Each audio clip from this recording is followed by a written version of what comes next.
महिलाओं के अंदर मूत्र मार्ग छोटा होने के कारण भारी इन्फेक्शंस का सरलता से यूरिनरी ट्रैक्ट के ऊपरी भाग में आराम से पहुंच जाता है, जिसके कारण यूटीआई होने की संभावना ज्यादा बढ़ जाती है। नमस्ते, मैं डॉक्टर अदिति गुप्ता, स्त्री रोग विशेषज्ञ, शिव ट्राइडेंट हॉस्पिटल। आज आपको यूरिनरी ट्रैक्ट इन्फेक्शंस के बारे में जानकारी दूंगी।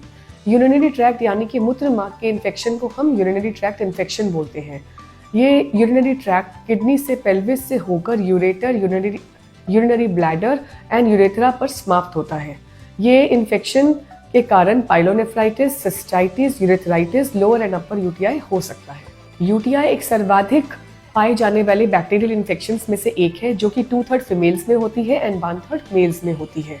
महिलाओं के अंदर मूत्र मार्ग छोटा होने के कारण भारी इन्फेक्शंस का सरलता से यूरिनरी ट्रैक्ट के ऊपरी भाग में आराम से पहुंच जाता है, जिसके कारण यूटीआई होने की संभावना ज्यादा बढ़ जाती है। यूटीआई के कंफर्मेशन के लिए हम कई तरह की जांचें करा सकते हैं, जिसमें कि सबसे पहले हम पेशाब की जांच कराते हैं, जिसमें कि हम WBC की बढ़ी हुई संख्या देखते हैं, ल्यूकोसाइट एस्ट्रेस का मिलना देखते हैं, यूरिनरी नाइट्राइट्स का मिलना देखते हैं। इसके अलावा मिडस्ट्रीम यूरिन कल्चर सेंसिटिविटी करते हैं, जिसमें अगर बैक्टीरिया की संख्या 1 लाख से ज़्यादा है तो यूटीआई का कंफर्मेशन है।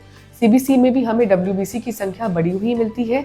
इसके अलावा हम पेशेंट्स के अंदर रीनल अल्ट्रासाउंड कर सकते हैं, जिसके अंदर हमें पेशेंट के अंदर एब्सेस या स्टोन का पता चलता है। CT स्कैन के वाया हम एब्सेस, स्टोन, सिस्टोसील, यूरेथ्रोसील, रेक्टोसील के बारे में हमें जानकारी मिलती है, जिससे हम यूटीआई का कंफर्मेशन लगा सकते हैं। इसके अलावा अगर मरीज का सीरम क्रेटिनिन या ब्लड यूरिया बढ़ा हुआ है तो वो किडनी की किसी बीमारी की तरफ संकेत करता है।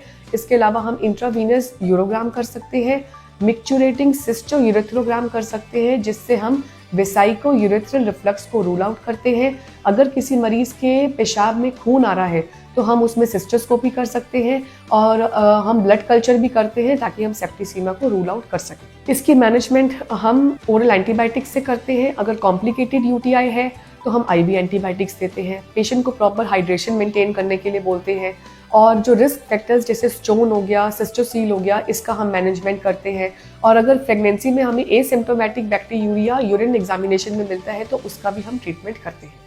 इसके अलावा यूटीआई के कुछ घरेलू उपचार हैं, जैसे कि पेशेंट चावल का पानी ले सकता है, पेशेंट धनिया का पानी ले सकता है, कोकोनट वाटर ले सकता है, क्रैनबेरी जूस ले सकता है।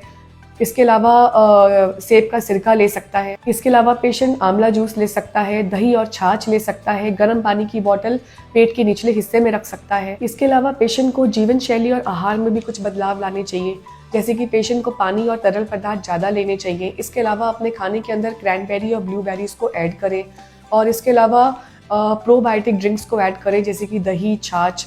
और हमें जो चीज़ें नहीं लेनी चाहिए उसमें कैफीन, अल्कोहल और स्पाइसी फूड्स को हमें अवॉइड करना चाहिए। इसके अलावा कोशिश करनी चाहिए कि चॉकलेट्स एंड आर्टिफिशियल स्वीटनर्स का भी हम यूसेज कम करें। इसके कुछ रोकथाम के उपाय हैं, जैसे कि मरीज लंबे समय तक पेशाब न रोके, बीच बीच में पेशाब जाता रहे, और स्वच्छता बनाए रखें। स्पेशली महिलाएं जो कि संभोग करने के बाद पेशाब अवश्य करें, वॉश अवश्य करें, और कॉटन के अंडरगारमेंट्स पहनें।